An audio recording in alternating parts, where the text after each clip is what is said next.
নোয়াখালী ৬ আসনে আলোচনার কেন্দ্রে আব্দুল হান্নান মাসুদ ও তানভীর উদ্দিন রাজীব। জাতীয় নাগরিক পার্টির শীর্ষ পর্যায়ের নেতাদের মধ্যে আব্দুল হান্নান মাসুদ জনসংযোগ ও গণসংযোগে সবচেয়ে সক্রিয় বলে পরিচিত। অনেক রাজনৈতিক বিশ্লেষক মনে করছেন, এনসিপি থেকে যদি একজন প্রার্থী সংসদ সদস্য নির্বাচিত হওয়ার সম্ভাবনা রাখেন, তবে তিনি হতে পারেন হান্নান মাসুদ। হাতিয়া এলাকাকে ঘিরে জনসংযোগে ব্যস্ত সময় কাটাতে গিয়ে ইতোমধ্যেই 2 বার হামলার শিকার হয়েছেন তিনি, যার ফলে হান্নান মাসুদ এখন আলোচনার কেন্দ্রবিন্দুতে চলে এসেছেন। নোয়াখালী ৬ আসন থেকে আসন্ন নির্বাচনে অংশ নেওয়ার প্রস্তুতি নিয়েছেন তিনি। ইতোমধ্যেই এলাকায় বেশ কিছু উন্নয়নমূলক কার্যক্রম বাস্তবায়ন করেছেন, যা তাকে ভোটের মাঠে বাড়তি সুবিধা এনে দিয়েছে। স্থানীয় জনগণের একাংশের মতে এই আসনে তার জয়ের সম্ভাবনা এখন যথেষ্ট উজ্জ্বল। অন্যদিকে এই আসনের সাবেক সংসদ সদস্য ও বিএনপির প্রবীণ নেতা প্রকৌশলী ফজলুল আজিম বয়সের কারণে আগামী নির্বাচনে অংশ নাও নিতে পারেন। এই প্রেক্ষাপটে হান্নান মাসুদের জন্য সম্ভাবনার দুয়ার খুলে যেতে পারে বলে অনেকের ধারণা। তবে এখানেই শেষ নয়। এই আসনে বিএনপির আহ্বায়ক কমিটির সদস্য এবং জনপ্রিয় নেতা তানভীর উদ্দিন রাজীব দ্রুত জনপ্রিয়তা অর্জন করছেন। ফলে ধারণা করা হচ্ছে তিনিই হয়তো দলীয় মনোনয়ন পেতে পারেন, যা হান্নান মাসুদের জন্য একটি বড় চ্যালেঞ্জ হয়ে দাঁড়াতে পারে।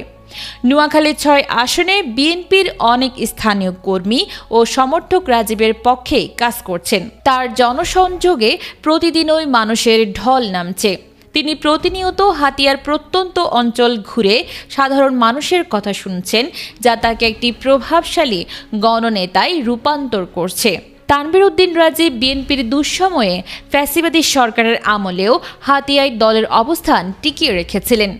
দলের ৪৫তম প্রতিষ্ঠা বার্ষিকীতে পুলিশের বাধা উপেক্ষা করে তার নেতৃত্বে মিছিল বের হয়, যা বহুদিন পর হাতিয়ার রাজনীতিতে বিএনপির সক্রিয় উপস্থিতি নিশ্চিত করে।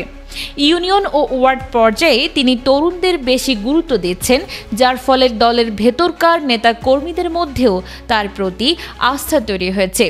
নিয়মিত যোগাযোগ রক্ষা করে সাংগঠনিক কার্যক্রমে তিনি একটি শক্ত ভিত গড়ে তুলেছেন।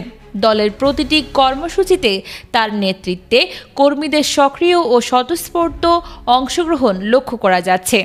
তৃণমূল পর্যন্ত নেতা কর্মীদের একত্রিত রাখতে তিনি কাজ করে যাচ্ছেন। ফলে অনেকেই তাকে আগামী নোয়াখালী ৬ আসনের সংসদ সদস্য হিসেবে দেখছেন।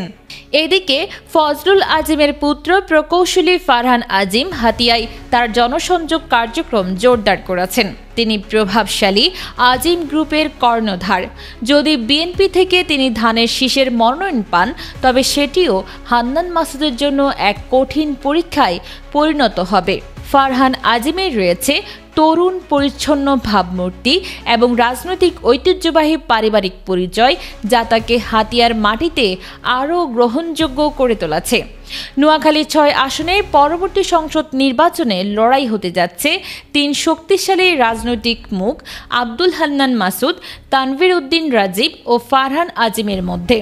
কে শেষ পর্যন্ত জয়ী হবেন তা সময়ই বলে দেবে। তবে ইতিমধ্যেই এই আসনকে ঘিরে রাজনৈতিক উত্তাপ স্পষ্টভাবে টের পাওয়া যাচ্ছে।